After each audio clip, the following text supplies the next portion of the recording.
క్రైస్తవ జీవితం అంటే సామాన్యమైన జీవితం అయితే కాదు.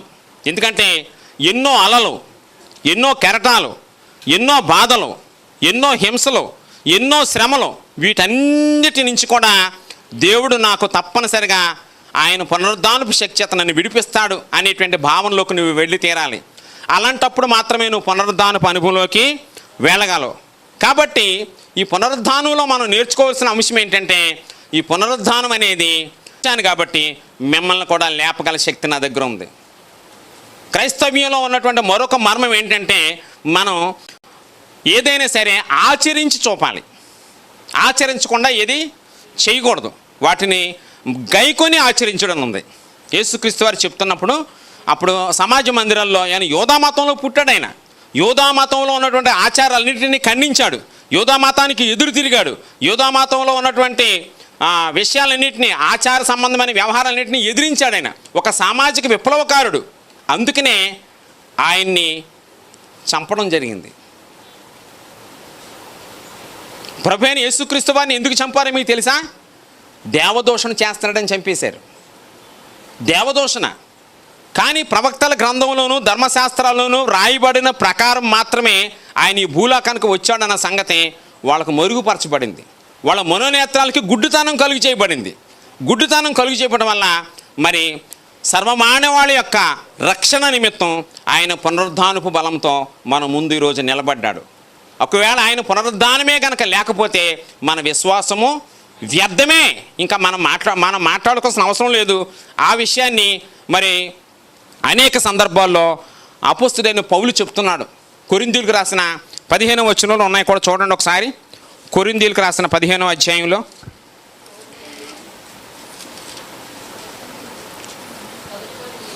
మొదటి కొరింథీయులకు రాసిన పత్రిక 15వ అధ్యాయము 3వ వచనం ఒకసారి దయచేసి చూడండి. నాకు ఇయ్యబడిన ఉపదేశమును మొదట మీకు అప్పగించితిని, అదేదనగా లేఖనముల ప్రకారము క్రీస్తు మన పాపముల నిమిత్తం మృతి పొందెను, సమాధి చేయబడెను, లేఖనముల ప్రకారము 3వ దినమున లేపబడిన దేవుని నామానికి స్తోత్రం. లేఖనముల ప్రకారము. లేఖనము అంటే ఏంటంటే పాత నిబంధనలో ఉన్నటువంటి వాటిని కూడా లేఖనాలే. అక్కడ చాలామంది ప్రవక్తలు మన ప్రభు అయిన యేసుక్రీస్తు వారు ఎప్పుడు వస్తారనేటువంటి విషయం రాయబడి ఉంది. మన ప్రభు అయిన యేసుక్రీస్తు వారు రాక ముందు ఆయన యెహోవా రూపంలో ఉండి ఆయన ఈ యొక్క బలికి, యేసుక్రీస్తు వారు చేసినటువంటి ఈ సిలువ బలికి ప్రత్యామ్నాయంగా అనేక బలులు ఆయన స్వీకరించాడు. ఎన్నో గొర్రెలు, ఎన్నో మేకలు, ఎన్నో జంతువులు ధర్మశాస్త్ర నిబంధన ప్రకారం ఆయన బలి తీసుకున్నాడు. చివరికి ఆయన యెషయా గ్రంథంలో అంటాడు, మీరు అర్పించు బలులు నాకు వెక్కసమాయను, నాకు వెగుటి పుట్టించినాయి. మీ హృదయాలు మార్చుకోకుండా నాకు ఎన్ని బలులు ఇస్తే నాకు ఉపయోగం ఏంటి? విరిగి నలిగిన మనసే అది. విరిగి నలిగిన మనసు కోరుకుంటున్నాడు ఇప్పుడు క్రొత్త నిబంధనలో. పాత నిబంధనలో విరిగి నలిగిన మనసు అక్కర్లేదు. కంటికి కన్ను, పంటికి పన్ను, అప్పుడు శిక్షలు వేరు. ఇప్పుడు క్రొత్త నిబంధన గ్రంథంలో నీ హృదయం మీద ఆయన ధర్మశాస్త్ర విధులను రాసేస్తున్నాడు, ఆయన కట్టడలను రాసేస్తున్నాడు, ఆయన యొక్క ఆజ్ఞలు రాసేస్తున్నాడు. అవి నువ్వు ఎలా చదువుకోవాలంటే నీ హృదయంతో చదువుకోవాలి. కాబట్టి యేసుక్రీస్తు వారు హృదయపు అంతర్భాగాన్ని చూసే దేవుడు. నువ్వు ఏమి బట్టలు కట్టుకున్నావో, ఏమి పిండి వంటలు వండుకున్నావో, ఈవేళ ఏమి ప్రిపేర్ చేసుకున్నావో ఏమి చూడ్డాయినా. ఇది మన సాటిస్ఫాక్షన్ కోసం చేసుకుంటాం ఇన్ని ఈ పండగని. కానీ ఆయన ఏమి చూస్తున్నాడంటే నీ హృదయపు అంతర్భాగంలో పునరుద్ధానపు అనుభవాన్ని నువ్వు చూస్తున్నావా లేదా అనే విషయాన్ని ఆయన గమనిస్తున్నాడు. ఇది క్రైస్తవులకు మాత్రమే ప్రత్యేకించబడినటువంటి ఒక వరము ఈ పునరుద్ధానపు వరం. అయితే ఈ పునరుద్ధానము ఇలా ఉన్నప్పుడు కూడా ఇతర మతాల్లో కూడా పునరుద్ధానం గురించి చెప్పబడింది. వాళ్ళ పునరుద్ధానాలు వాళ్ళకు ఉన్నాయి, వాళ్ళకే ఉన్నాయి. వాళ్ళలో కూడా చాలామంది మా అనేక మతాల్లో వాళ్ళు చనిపోయినట్టుగాను, వాళ్ళు లేచిపోయినట్టుగాను వాళ్ళు కూడా చెప్పుకుంటున్నారు. అయితే మన క్రైస్తవ్యంలో సజీవ సాక్షులుగా చరిత్ర 2 భాగాలు చేసి యేసుక్రీస్తు శకానిగా విడదీసి యేసుక్రీస్తు నిజంగానే భూలోకానికి వచ్చి ఆయన సిలువలో చనిపోయాడన్న విషయాన్ని యావత్ ప్రపంచం అంగీకరించింది. ఆయన చనిపోవడమే కాదు, ఆయన లేచిన తర్వాత ఆయన సజీవుడిగా మన మధ్య 40 రోజులు అందరికీ కనపడి, అందరితోనూ మాట్లాడి, అందరికీ కూడా రాజ్య సువార్తను బోధించాడు. ఆయన రాజ్య సువార్తను బోధించి ఆయన మన కోసం ఆయన ఒక రోజుని ఆయన పరలోకానికి ఆరోహణమయ్యాడనే విషయాన్ని మనం ఈ పునరుద్ధాన దినానికి తప్పనిసరిగా గ్రహించాలి. కాబట్టి ఆ రోజున యోహాను సువార్తలో ఏమని రాయబడి ఉందంటే, లాజరు అనేటువంటి వ్యక్తి చనిపోయాడు. ఆ లాజరు చనిపోయినప్పుడు చాలా ఇష్టం ఆ అక్క చెల్లెలకి, మరియమ్మ మార్తమ్మలకి. అప్పుడు మార్తమ్మ ఏమన్నదంటే, ప్రభువా ఒకవేళ నీవు ఇక్కడ కనుక ఉంటే నా తమ్ముడు చనిపోయి ఉండేవాడు కాదు అని మార్త కన్నీరు పెట్టుకుంటూ ఏడుస్తుంది. అప్పుడు ప్రభు నవ్వు వచ్చిందంట ప్రభువుకి. అంటే లాజరు చనిపోవటం ప్రభువుకి తెలీదా? లాజరు చనిపోయినప్పుడు ప్రభు ఎక్కడున్నాడో ఆ ఊళ్ళో లేడు. లాజరు చనిపోయినప్పుడు ప్రభు ఎక్కడున్నాడో ఆ ఊళ్ళో లేడు. ఎప్పుడుకి వచ్చాడంటే ఆయన 4 రోజులకు వచ్చాడు. ఈలోపు ఈ యూదా సాంప్రదాయం ప్రకారం లాజర్ని నారగొడ్డలతో చుట్టి సమాధిలో పెట్టేశారు. పెట్టేసిన తర్వాత ప్రభు నెమ్మదిగా వచ్చాడు. అప్పుడు మాట్లాడుతుంది, ప్రభువా ఒకవేళ నువ్వు ఎక్కడుంటే నా తమ్ముడు చనిపోయి ఉండేవాడు కాదు. ఆ వేదన చూశాడు, కానీ ఆయన నవ్వుకుంటున్నాడు. ఎందుకో తెలుసా? ఆయన పునరుద్ధానం కలిగినటువంటి వ్యక్తి. నేనే పునరుద్ధానాన్ని చెప్తున్నాడు ఆయనతోటి. అప్పుడు ఆ మరియకి ఆ మార్తమ్మకు తెలియకంటది, నిజమే ప్రభువా నువ్వు పునరుద్ధానపు గలవాడువే, అంచిద్దనాన్ని మా అందరినీ లేపుతావు అని అంటుంది ఆవిడ. ఆవిడ కొంత వాక్యం తెలుసు కాబట్టి ఏమంటుంది, చివరిలో లేపుతాడు కదా అనుకుంటుంది. కానీ ఆ ప్రభువు ఆ రోజుల్లో ఏం చేశాడంటే సమాధి దగ్గరికి వెళ్ళి బ్రతికి ఉన్నటువంటి లాజరుని బయటికి లేపాడు. దేవుని నామానికి స్తోత్రం. ఆ చుట్టూ ఉన్న వాళ్ళందరూ కూడా ఆ సంఘటన చూసి ఆశ్చర్యపోయారు. అనేక మంది ప్రభువునందు విశ్వాసం ఉంచారు. అర్థమవుతుందా మీకు? కాబట్టి ఆయన యొక్క పునరుద్ధానపు శక్తిని నువ్వు గనక ఖచ్చితంగా నీ జీవితంలో అనుభవపూర్వకంగా తెలుసుకుంటే గనక నువ్వు మరణానికి భయపడవు. మరణానికే భయపడినటువంటి మనల్ని ఈ లోకంలో ఎవరు మనల్ని భయపెట్టగలరు? ఈ లోకంలో మనల్ని ఎవరు విడదీయగలరు ఆయన నుంచి? కరువైనను వస్త్రహీనతైనను ఏదైనా విడదీస్తుందా? ఒక్కసారి కనుక యేసు క్రీస్తుకి నీ హృదయాన్ని సమర్పించుకుని ఆయన ఆజ్ఞల ద్వారా, ఆయన కట్టడల ద్వారా, ఆయన బోధల ద్వారా నేను నడుస్తాను, నేను నా పాపం నుంచి విడుదల పొంది తప్పనిసరిగా ఆయన కోసం నా జీవితాన్ని అంకితం చేసుకున్నాను అని ఎవరైనా తీర్మానం చేసుకుంటే ఆయన నుంచి నిన్ను ఎవ్వరూ విడదీయలేరు. దేవుని నామానికి స్తోత్రం. అంతటి మహాశక్తిమంతుడైన. అయితే మనం ఏం చేస్తున్నామంటే మనం ఆ రకమైనటువంటి సమర్పణ జీవితాన్ని కలిగి ఉండలేని స్థితిలో ఉన్నాం. ఎందుకంటే మనకున్నటువంటి బలహీనతలు మనకున్నాయి. ఎందుకంటే ఈరోజు సాయంత్రం ఎవరినన్నా పిలిస్తే ఆయన ఏం చేయవాలి, అన్నీ పక్కన పెట్టి వెళ్ళిపోవాలి. ఈరోజు సాయంత్రం ఎవరన్నా పిలిచాడు అనుకోండి, ఏం చేయాలో, ఆగండి ఇల్లు కట్టుకుంటున్నాను, ఆగండి అమ్మాయికి పెళ్లి చేయాలి, ఆగండి మరి కంగారు పడకండి అప్పుడే నేను చనిపోను అనుకుంటా కుదరదు. కాబట్టి ఏ గడియో ఏ క్షణమో తెలీదు. కాబట్టి ఆయన రాజ్యానికి నువ్వు సిద్ధంగా ఉండాలనే విషయమే మొన్న కూడా నేను చెప్పాను. ఒకవేళ నువ్వు ఏదైనా వెతుకుతున్నావంటే ఎవరిని వెతకాలి? అమ్మా ఆ మరియాని కూడా, మగ్దలేని మరియాని కూడా ఏడుస్తుంది. అమ్మా 20 చూడండి, అది కూడా మీకు ఒక చక్కటి అంశం మీకు అర్థమవుతుంది. యోహాను సువార్త 20:15. యేసు అమ్మా ఎందుకు ఏడ్చుచున్నావు, ఎవరిని వెతుకుచున్నావు అని ఆమెను అడుగగా, చాపండి ఈమె ఎందుకు ఏడుస్తుంది? ప్రభువుని ఎవరో ఎత్తుకెళ్ళిపోయారు అని ఏడుస్తుంది. ఆమె ఏడుపు కారణం అది. ప్రభువుని ఎవరైనా ఎత్తుకెళ్ళిపోయారేమో అని ఏడుస్తుంటే అని స్వయంగా యేసుక్రీస్తు వారే మారు వేషంలో అడుగుతున్నాడు అక్కడ. ఏమని? అమ్మా ఎందుకు ఏడ్చున్నావు అని అడిగితే ఆయన్ని గుర్తుపట్టలేకపోతుంది. అప్పుడు యేసు ఆమెను చూచి మరియా అని పిలిచాడు. అప్పుడు గుర్తుపట్టింది. అప్పుడు చెప్తుంది ఆవిడ, రబ్బూని అని పిలుస్తుంది. కాబట్టి మరియా యొక్క వెతుకులాట ఎలా ఉంది? మరియా మగ్దలేని మరియా యొక్క వెతుకులాట ఎలా ఉంది? యేసు ప్రభుని వెతుకుతుంది. యేసు ప్రభుని వెతికే వారి జీవితాల్లో ఏదో ఒక రోజు ఉపశమనం కలుగుతుంది. యేసుక్రీస్తుని వెతుకుతున్నప్పుడు, అమ్మా ఎందుకు ఏడ్చుచున్నావు? ఎందుకు ఏడుస్తుంది? నా ప్రభుని ఎవరో ఎత్తుకెళ్ళి. ఆయన బ్రతికొండగా ఎన్నోసార్లు చెప్పారు, నేను 3వ దినాన్ని లేస్తానమ్మా అని చెప్పినప్పటికి కూడా వీళ్ళ కంగారు వీళ్ళది. నమ్మలేకపోతున్నారు, ఇంకానూ నమ్మలేకపోతున్నారు ఆయన లేచాడని. ఎందుకు ఏడుస్తున్నావు అని అంటే, అప్పుడు ఆయన ప్రత్యక్షమయ్యి, అమ్మ ఎందుకు ఏడుస్తున్నావు, ఎవరిని వెతుకుతున్నావు అని ఆయన అడిగినప్పుడు ఆయన చెప్పినటువంటి సందేశం ఏంటంటే, మనందరికీ కూడా ఒక మార్గదర్శకంగా ఉంది. మనం కూడా మరియలాగా వెతుకుచున్నాం. మరియలాగా ఏం చేస్తున్నాం? ఏడుస్తున్నాం. మనం కూడా ఏడుస్తున్నాం. మరియా కాదు, మనం కూడా ఏడుస్తున్నాం. మనం కూడా వెతుకుతున్నాం. మనం వెతుకుతున్నటువంటి వెతుకులాట్లో ప్రభు కోసమేనా? మనం ఏడుస్తున్నటువంటి ఏడుపులు ఉన్నాయి కదా, అవి ప్రభు కోసమే ఏడుస్తున్నామా? లేదు.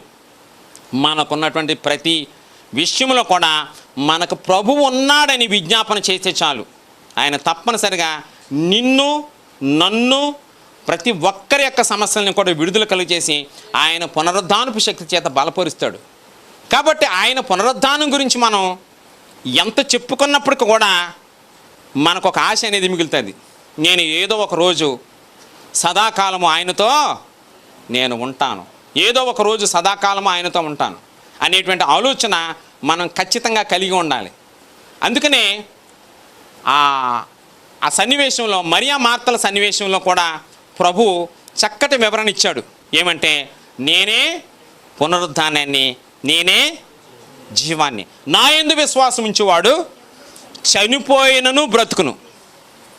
నా యందు విశ్వాసం ఉంచువాడు, ఇది సామాన్యమైన విషయమా? చనిపోయినను బ్రతుకును అనే మాట సామాన్యమైన విషయమా? బ్రతికి నా యందు విశ్వాసం ఉంచువాడు ఎన్నటికీ చనిపోడు. మనము చనిపోయినను ప్రభు కోసమే చనిపోతున్నాం, బ్రతికినను ప్రభు కోసమే బ్రతుకుతున్నాం అని ఒక భక్తుడు అంటున్నాడు.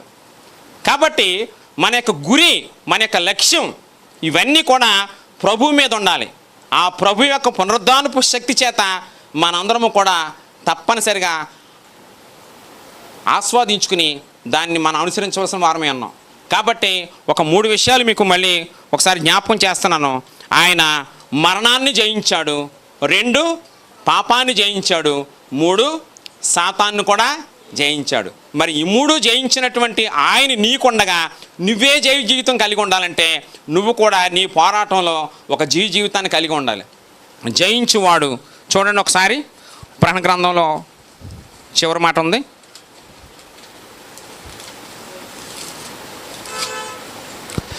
ప్రకటన గ్రంథం 21వ అధ్యాయం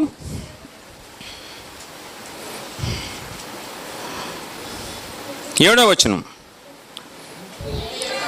జయించువాడు వీటిని స్వతంత్రించుకొనును, నేను అతనికి దేవుడినై ఇందును, అతడు నాకు కుమారుడై ఉండును. దేవుని నామానికి స్తోత్రం. జయించువాడు వీటిని స్వతంత్రించుకొనును. పైన చెప్తున్నాడు 6వ వచనంలో, ఆయన నాతో ఇట్లైనను. ఇదంతా కూడా దర్శనంలో చెప్తున్న మాట.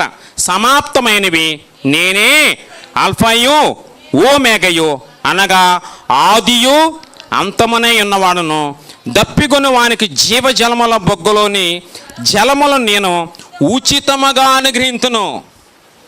ఆయనకు నువ్వు ఏ విధంగానూ కూడా వేల పెట్టక్కర్లేదు. ఎందుకంటే నీ బదులుగా ఆయన బలైపోయి ఆయన ఉచితమైన రక్షణ నీ ముందు పెట్టాడు. కాబట్టి ఆయన రక్షణ భాగ్యాన్ని నువ్వు గనక తీసుకోగలిగితే అంతకు మించినటువంటి మరొక సౌభాగ్యం మీకు లేదు. అందుకనే మనం కానీ వాస్తవంగా జరిగేది వేరు. వాస్తవంగా ఎవరో చిరంజీవులు కాదు, ఎవరో సౌభాగ్యవతులు కాదు. మనం చెప్పానుగా ఎవరో ఒకరు ముందు వెళ్ళిపోతారని. మీరు వచ్చారా? కాబట్టి దేవుని రాజ్యానికి మనం ఒంటరిగానే సిద్ధపడాలి. నేను మా ఆయన కలిసి దేవుని రాజ్యానికి వెళ్దాం అనుకుంటే కుదరదు. ఇద్దరు కలిసి ఒకసారి దేవుని రాజ్యానికి వెళ్ళడానికి అవకాశమే లేదు నీకు. కాబట్టి నీ వ్యక్తిగత జీవితంలో ఒక పునరుద్ధానపు అనుభవాన్ని నువ్వు ఖచ్చితంగా కలిగి ఉండాలి. ఈ పునరుద్ధానపు అనుభవాలు నీకు ఎలా వస్తాయి? ఈ పునరుద్ధానపు అనుభవాలు రావాలంటే నువ్వు అనుదినము కూడా దేవుని సన్నిధిలో సూర్యోదయాన్ని లేచి ఒక 10 నిమిషాలు 5 నిమిషాలు అలవాటు చేసుకోవాలి. ముందు దేవునికి విజ్ఞాపన చేయాలి, దేవునిని ఘనపరచాలి, దేవునిని ఆరాధించాలి. నా ప్రభువా, నా జీవితం ఈవేళ నీ చేతిలో పెట్టాను, ఈవేళ నేను చేస్తున్న పనిని ఆశీర్వదించు, ఈవేళ నా బ్రతుకుని ఆశీర్వదించు. నా పరిస్థితి ఎలా ఉంది, నా పిల్లల పరిస్థితి ఎలా ఉంది, నా కుటుంబ పరిస్థితి ఎలా ఉంది, నా ఆరోగ్య పరిస్థితి ఎలా ఉంది, నా బ్రతుకులో ఏ విధమైనటువంటి మరి నీడ కనపడతలేదు, ఒక రకమైన అదే దాన్ని ఏమంటారు, ఆశ కనపడతలేదు. ఒక్కసారి నన్ను సంధించు ప్రభువా, నిన్ను నేను నమ్ముకున్నాను, నేను వాక్యం నమ్మాను, నిన్ను నమ్మాను, నీ పునరుద్ధానపు శక్తిని నమ్మాను, ఒక్కసారి నాతో మాట్లాడయ్యా అని ఒక్కసారి మనం ఏం చేయాలి? ఆయన్ని అడగటం నేర్చుకోవాలి. పాటల ద్వారా మాట్లాడతాడు, ప్రసంగాల ద్వారా మాట్లాడతాడు, మనసుతో మాట్లాడతాడు. రాత్రి పడుకున్నప్పుడు అంటే ఒక భక్తుడు అంటున్నాడు, దావీదు భక్తుడు, కొవ్వు దొరికినట్టు ఉంటుందంటే మెదడుకి. రాత్రి జాములు ఎంత నేను ధ్యానం చేస్తున్నప్పుడు మెదడుకి కొవ్వు ఎంత రుచికరమైనటువంటి, ఎంత అవినాభావ సంబంధాన్ని క్రీస్తుతో కలిగి ఉండాలనే విషయాన్ని భక్తులు చెప్పారు. ఆ యోబు భక్తుడు కూడా అలాగే చెప్పాడు. అతనికి ఎంత రోగం వచ్చిందంటే ఇక మామూలు రోగం కాదు. పెళ్ళం కూడా ఆయన్ని తన్ని ఏమంది, తృణీకరించింది. ఏదో ఒకసారి తృణీకరించింది కానీ కాపురం చేయలేదు అనుకోకుండా మళ్ళీ కలిసిపోయారు వాళ్ళిద్దరం. కలిసిపోయాక మళ్ళీ ఆయనకి పిల్లలు పుట్టారు. తృణీకరించిందంటే అక్కడ ఆయన వీడియోలు తీసుకోలేదు వాళ్ళు. మళ్ళీ కలిసిపోయింది. ఆ కోపం వచ్చి ఆయన బాధ తట్టుకోలేక దేవుడిని వదిలిపెట్టే, ఎంతకాలం దేవుడని ఏడుస్తావు అని పాపం అన్నది. అయినప్పటికీ దేవుడిని విడిచిపెట్టకుండా ప్రార్థన చేసుకున్నాడు. నీతిమంతుడంట ఆ దేశంలో. ఈ నీతిమంతుల ప్రార్థన దేవుడు ఆలకించాడు. మళ్ళీ చివరికి మళ్ళీ ఈ ఎవరైతే చనిపోయారో ఆ పిల్లలు వాళ్ళందరూ మళ్ళీ ఆయనకి పిల్లల్ని దేవుడు ఇచ్చినట్టుగా మనం చూస్తున్నాం. కాబట్టి చివరిగా మనం చెప్పుకోవాల్సిన విషయం ఏంటంటే, నువ్వు ఎప్పుడైతే దేవునితో సహవాసము కలిగి ఉండడానికి ఇష్టపడుతున్నావో ఖచ్చితంగా ఆయన పునరుద్ధానపు శక్తి నీ మీద ప్రసరించడానికి ఆయన సిద్ధంగా ఉన్నాడు. ఆయన పరిశుద్ధాత్మ బలము నీ మీదకి వస్తుంది. అయితే అది ఒక్క రోజులో మాత్రం రాదు. నువ్వు అంచెలంచెలుగా నీ జీవితాన్ని సరి చేసుకుంటూ వెళితే ఆయన యొక్క పునరుద్ధానపు శక్తిని నువ్వు అనుభవించగలవు నీ జీవితంలో. ఎప్పుడైతే ఆయన పునరుద్ధానపు శక్తిని నేను తెలుసుకుంటున్నానో అని ఆ మరుక్షణంలోనే నీ జీవితం విప్లవాత్మకంగా మార్చబడుతుంది. నీ జీవితంలో ఉన్నటువంటి ప్రతి పరిస్థితులు కూడా కొనుమరుగైపోతాయి. నువ్వు ఏ విషయాలైతే ఆలోచిస్తున్నావో, ఏ విషయాల గురించే ప్రార్థన చేస్తున్నావో, ఏ విషయాలు నీ కన్నీళ్లు తెప్పిస్తున్నాయో ఆ కన్నీటిని నాట్యంగా మార్చేసి నీ పరిస్థితిని ఒక ఒడ్డుకు చేర్చగలిగినటువంటి మహాశక్తిమంతుడు మన దేవుడు. ఒకసారి మోషే కూడా ఇలాగే వెళుతూ ఎక్కడికి వెళ్ళిపోయాడమ్మా? ఎర్ర సముద్రం దగ్గరికి వెళ్ళిపోయాడు. ఆ ప్రజలందరినీ నడిపించే నాయకుడు అక్కడ చేశాడు ప్రార్థన. శత్రువులు తరుముకొస్తుంటే ఆ ఎర్ర సముద్రం దగ్గర ఆయన చేసినటువంటి ప్రార్థన దేవాది దేవుడు విని ఆ ఎర్ర సముద్రాన్ని ఏం చేశాడు? 2 పాయలుగా చీల్చాడు. దేవుని నామానికి స్తోత్రం. అలాంటి 2 పాయలుగా నీ సమస్యలను చీల్చగల దేవుడు మనకున్నాడు. ఆయనే మన పునరుద్ధానుడైనటువంటి యేసుక్రీస్తు వారు. ఆయన ఆల్ఫా ఓమేగా అని చెప్పుకుంటున్నాడు. ఆయన మీద ఆధారపడితే చాలు, నువ్వు ఏదైనా చేయగలవు. అలాగే శాంసన్ అనే భక్తుడు కూడా ఉన్నాడు. చాలా మంచోడు, చాలా భక్తిపరుడు. చివరికి మరణాపాయకరమైన పరిస్థితుల్లోకి వచ్చేసాడు. చివరికి తన యొక్క రహస్యాన్ని చెప్పేశాడు డైలీలాకి. చెప్పిన వెంటనే శత్రువులు చుట్టుముట్టిన మరుక్షణమే మళ్ళీ ప్రార్థన చేశాడు. అంటే వీళ్ళందరూ ఎప్పుడు ప్రార్థన చేస్తున్నారు తెలుసండి మీకు? గమనించండి. నీ వల్ల ఇంకా ఏమీ కాదన్నప్పుడు గుర్తుపెట్టుకోండి.